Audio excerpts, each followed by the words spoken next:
Someone called and said your loved one qualified for hospice. The nurse or the social worker or the admissions coordinator used words like comfort-focused and quality of life and support for the whole family. And somewhere in that conversation, a form was mentioned. It may have been presented as routine paperwork, or it may have been explained in a single sentence while your family was still absorbing the diagnosis. By the end of this video, you will know exactly what that form does to your loved one's Medicare coverage the moment it is signed, and why the hospice industry has spent years counting on families not knowing. The system is not designed around honoring your loved one's final months. It is designed around capturing a Medicare billing relationship now worth approximately $28.2 billion per year. Vitas Healthcare, the largest for-profit hospice chain in the United States, headquartered in Cincinnati, Ohio, and owned by Chemed Corporation, paid $75 million in 2017 to resolve federal allegations that it had enrolled patients who were not terminally ill and billed Medicare for their care anyway. That was, at the time, the largest False Claims Act settlement in the history of the hospice industry. 3 whistleblowers, 2 nurses, and 1 physician brought the case. The scheme ran for more than a decade across 14 states. The hospice election form is a Medicare document. When your loved one or your family signs it, Medicare stops paying for curative treatment of the terminal diagnosis. Not after a waiting period, not with exceptions, the moment the form is executed. That clause is in the paperwork in front of every family at enrollment. Almost no one explains it clearly before the signature. The hospice industry grew by nearly 40% between 2019 and 2024. The number of Medicare-certified providers expanded from 4,792 to 6,691. That expansion is not driven by population growth or clinical need.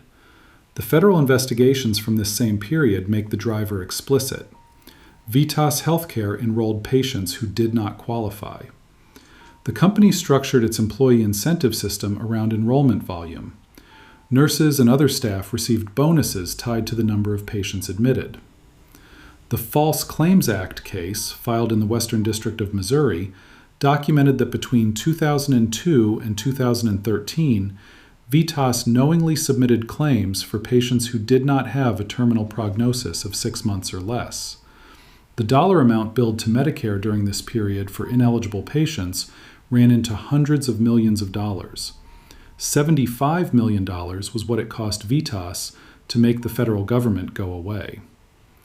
They also entered into a 5-year corporate integrity agreement with the HHS Office of Inspector General.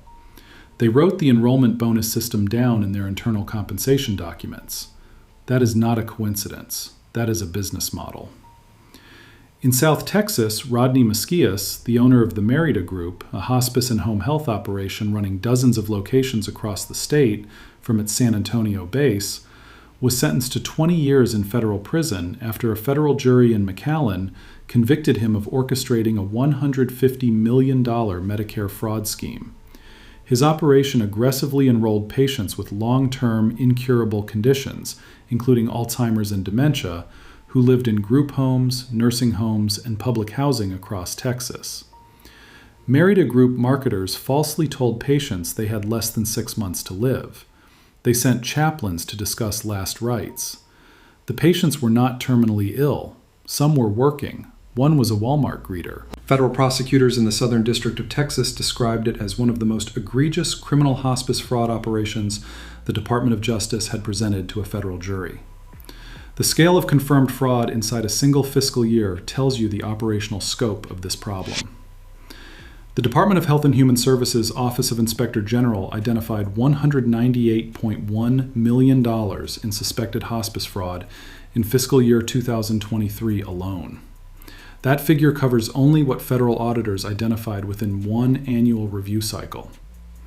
In Los Angeles County, investigators found 112 different hospice providers listed at the same physical address. Amedisys Incorporated, headquartered in Baton Rouge, Louisiana, paid $150 million in April of 2014 to resolve federal allegations of systematic billing fraud against Medicare, covering conduct between 2008 and 2010.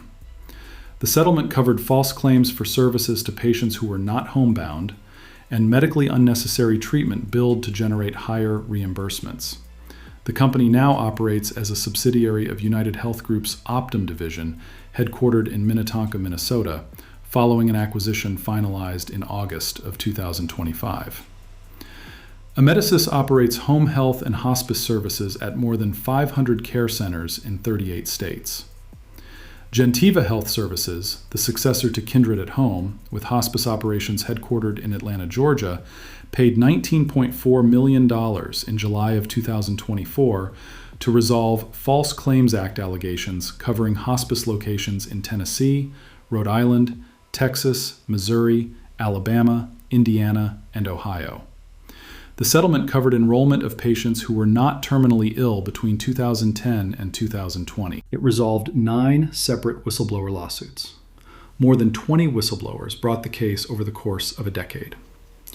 Before we go into why the regulatory structure permits this at this scale, if you are finding this useful, this is what this channel does. Every video covers something the senior living industry would prefer your family never found out. Subscribing means you will not be the last to know. When you read through the Medicare hospice enrollment rules in detail, what stands out is not the benefit itself. It is the coverage exclusion buried in the enrollment mechanics, and what that exclusion reveals about how the enrollment conversation is designed to proceed. Medicare Part A covers hospice services once a patient elects hospice. What it stops covering at that moment is curative treatment for the terminal diagnosis, chemotherapy for the cancer that prompted the referral, radiation targeting the same condition, disease-modifying treatment of any kind for the qualifying illness. The hospice provider now controls the care plan.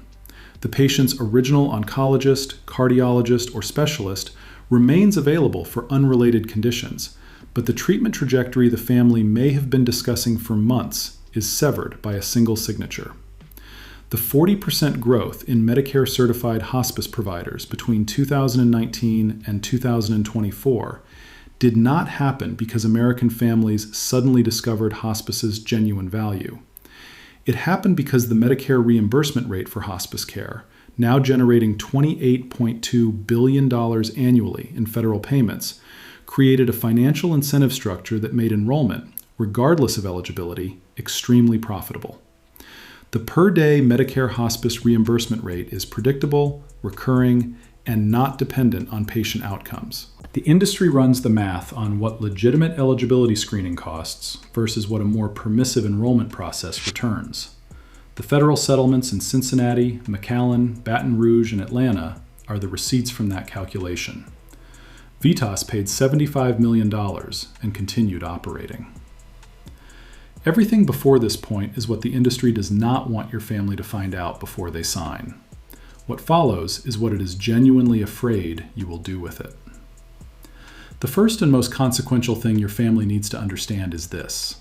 The hospice election form terminates Medicare's obligation to pay for curative treatment of your loved one's terminal diagnosis the moment it is executed. Before anyone in your family signs that form, confirm in writing from the attending or hospice physician that your loved one's documented prognosis is 6 months or less under normal disease progression. This is not an optional formality. It is the legal basis for the entire enrollment. Request a copy of the physician certification of terminal illness before or at the time of enrollment. This document is required by federal law. If a hospice intake coordinator tells your family it cannot be shared, that is a problem worth addressing before proceeding. Second, read the hospice election form before signing, not during a conversation.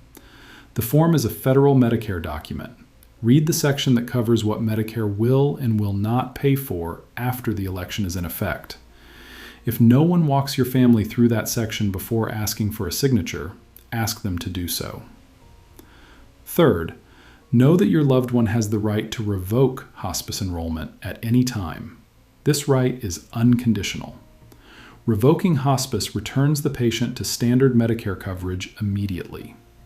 The process requires a signed, written revocation statement. There is no penalty, no waiting period, and no required justification. This right exists, and it is enforceable. Almost no family is told about it at enrollment. Fourth, If a hospice representative contacts your family proactively and offers free equipment, free housekeeping, or other incentives before a physician referral has been made, treat this as a significant warning. Federal prosecutors in multiple cases described exactly this recruitment pattern. Legitimate hospice enrollment follows a physician-initiated referral and a documented terminal diagnosis. It does not begin with a sales call.